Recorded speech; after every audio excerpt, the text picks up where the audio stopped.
All right, today we're going on a journey, but we're unfolding a totally different kind of map. This one doesn't lead you into a physical jungle, it leads you into the landscape of the human soul. We are diving deep into the powerful symbols in Joseph Conrad's masterpiece, Heart of Darkness. So think about this. What if a journey up a river wasn't really about getting to the end? What if the map you were following was actually guiding you into the most unexplored territory there is, your own mind? That's the real question Conrad wants us to wrestle with. You see, in Heart of Darkness, the physical world is basically just a giant mirror. Every single landmark, every person, every moment, it's all a symbol. Conrad is using this external world to show us something much deeper, and honestly, way more disturbing, the internal heart, and just how dark it can get. So where does a journey like this even begin? You'd probably think it kicks off in the jungles of the Congo, right? Nope. Conrad shows us that the danger starts way before that, right in the middle of so-called civilized Europe. Our narrator Marlowe calls the city of Brussels a whited sepulchre. Now this is a heavy-duty biblical reference. It basically means something that looks pristine, beautiful, and pure on the outside, but if you crack it open, it's just filled with death and rot. And that image, it perfectly captures the massive hypocrisy of the whole colonial project. On the surface, you've got Brussels. Clean, sophisticated, a model of progress. But the reality is that all its wealth, all its order, it's all built on the backs and the bones of people being brutally exploited in the Congo. It's a society in total denial, hiding its own savagery behind this perfect, clean facade. And the warnings just keep coming. Right at the company's main office, before he's even seen a boat, Marlowe walks into this super eerie scene. There are two women just sitting there in silence, knitting black wool. It's like they're guarding the entrance to, well, something else. Yeah, these are not just any women. They're a direct nod to the Fates from Greek mythology, the ones who spin, measure, and snip the thread of every human life. So their presence right at the start suggests that Marlowe's path is already set, and it's a path to doom. And the black wool? That's no accident. It screams death, mourning. It's this chilling sign that this isn't just a job application. It's a one-way ticket for his soul. So, after leaving that civilized lie behind, Marlowe finally gets to the main artery of the entire story, the Congo River. Marlowe himself says that this feels less like traveling up a river and more like traveling back in time. He puts it this way: we were traveling in the night of first ages. It's like he's journeying to the very beginning of the world, to a time before all the rules and society we take for granted. Now this river is doing a lot of work as a symbol.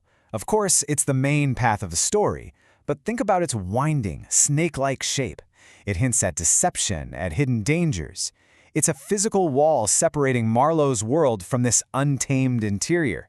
But, and this is the key, it's also a psychological bridge, leading him, step by unsettling step, straight towards the madness of Kurtz. And while he's on this river, he runs into something that's maybe even more terrifying than pure, total darkness.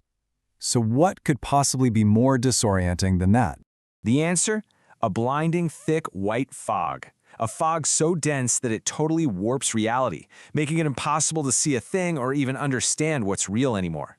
This fog is the perfect symbol for moral confusion. It physically blocks your vision, right? So you can't tell who's a friend and who's an enemy. And that reflects Marlowe's own internal struggle, trying to make sense of all the senseless cruelty around him. But here's the brilliant part.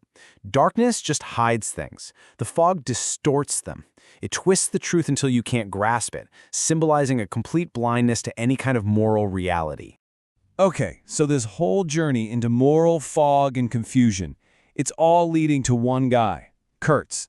And deep inside his station, we find a piece of art that just lays it all bare. It's a painting that Kurtz himself made, and it might as well be his unintentional confession.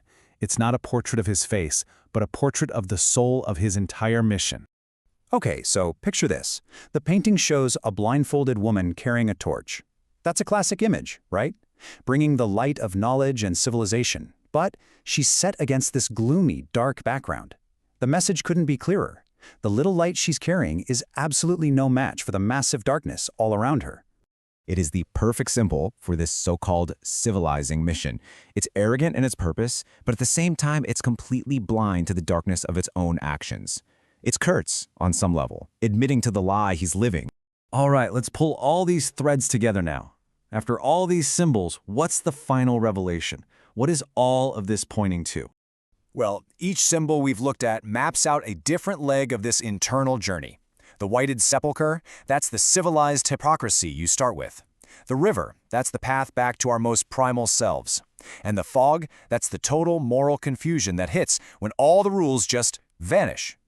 And when you put them all together, they show one thing very, very clearly: just how fragile our sense of right and wrong actually is. I mean, once you strip away society and the rules and the fear of getting caught, what's really left of our morality? Which brings us to the biggest takeaway of the whole novel. The heart of darkness isn't the Congo. It's not some place you can point to on a map. It is a potential, a force that exists inside every single one of us. And that leaves us with Conrad's final, chilling warning. If the darkest places in the world aren't on any map, then where exactly should we be looking for them?